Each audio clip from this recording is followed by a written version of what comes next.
அனைவருக்கும் வணக்கம். என் லைஃப்பில் இந்த மாதிரி ஒரு பெயின்ஃபுல்லான ஒரு சுச்சுவேஷனை நான் ஃபேஸ் பண்ணதே கிடையாது. மனசு முழுக்க வலி வலி மட்டும்தான். இந்த சுற்றுப்பயணத்தில் என்னென்ன மக்கள் பார்க்க வராங்க, அதுக்கு ஒரே ஒரு காரணம் தான் அவங்க என் மேலே வச்சிருக்கிற அன்பும் பாசம். அந்த அன்புக்கும் பாசத்துக்கும் நான் எப்பவும் கடமைப்பட்டிருக்கிறேன்.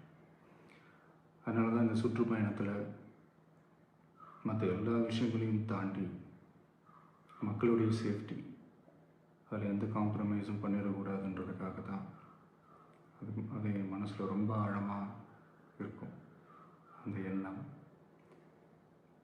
அதனால தான் இந்த அரசியல் காரணங்கள் எல்லாத்தையும் தவிர்த்துட்டு ஒதுக்கி வச்சுட்டு மக்களுடைய சேஃப்டி மட்டும் மைண்டில் வச்சுக்கிட்டு அதுக்கான இடங்களை சூஸ் பண்ணுறது, அதுக்கான இடங்களை பார்த்து பெர்மிஷன் கேட்குறது, போலீஸ் டிபார்ட்மெண்ட்டில் அதை ரிக்வெஸ்ட் பண்ணி கேட்போம்.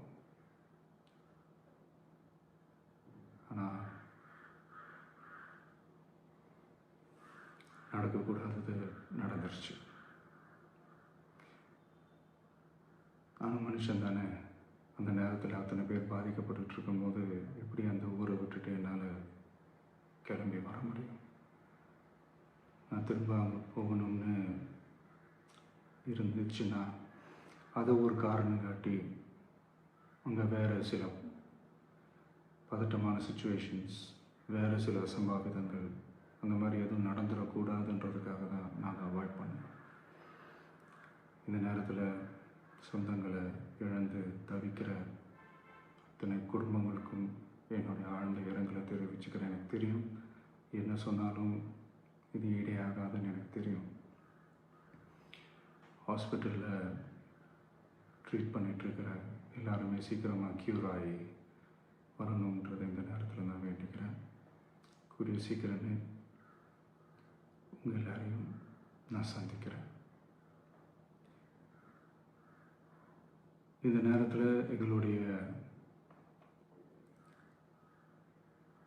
வலிகளை, எங்களுடைய நிலைமையை புரிஞ்சுக்கிட்டு எங்களுக்காக பேசின அரசியல் கட்சிகளை சார்ந்த நண்பர்கள், தலைவர்கள் அனைவருக்கும் என்னுடைய நன்றியை தெரிவிச்சுக்கிறேன். கிட்டத்தட்ட ஒரு 5 மாவட்டத்துக்கு பிரச்சாரத்துக்கு போனோம். இந்த மாதிரி எதுவுமே நடக்கல. ஆனால் கரூரில் மட்டும் ஏன் எப்படி நடக்குது, எப்படி நடக்குது? மக்களுக்கு எல்லா உண்மையும் தெரியும். மக்கள் எல்லாத்தையும் பார்த்துக்கிட்டு இருக்கிறாங்க.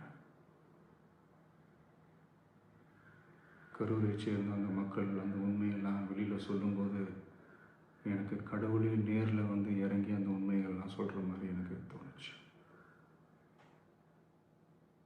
சீக்கிரமே எல்லா உண்மைகளும் வெளியில் வரும்.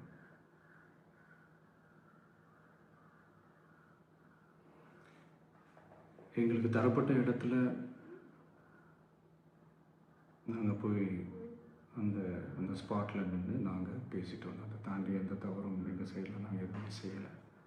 பட் இருந்தாலும் எங்கள் கட்சியை சேர்ந்த நிர்வாகிகள், தோழர்கள் மேலே எஃப்ஐஆர், அது மட்டும் இல்லை சோஷியல் மீடியாவை சேர்ந்த நண்பர்கள், தோழர்கள் அவங்க மேலே எஃப்ஐஆர்லாம் போட்டு இப்போ பிடிச்சிக்கிட்டு இருக்கிறாங்க.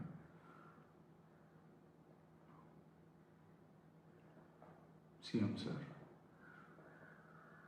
உங்களுக்கு ஏதாவது இந்த பழி வாங்கணும் அப்படின்ற எண்ணம் ஏதாவது இருந்துச்சுன்னா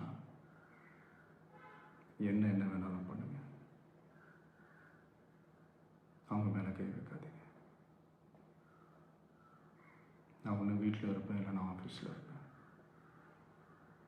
என்ன வேணாலும் செய்யுங்க.